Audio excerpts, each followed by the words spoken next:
পরিবেশটা এত ভালো লাগছে যে সব বাউল গানের শিল্পীরা এখানে বসে আছে, আর এইরকম একটা জায়গায় গান করতে আসলেই ভালো লাগে, খুব ভালো লাগে। আর লাগছে যদি পুরো চেয়ারটা খালি থাকতো আরো ভালো লাগতো।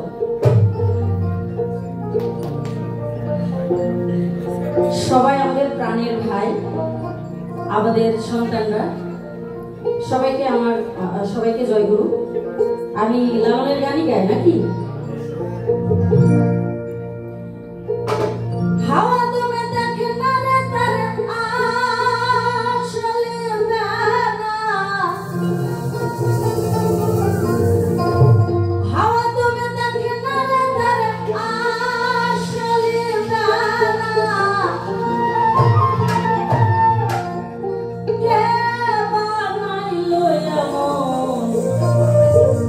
রঙ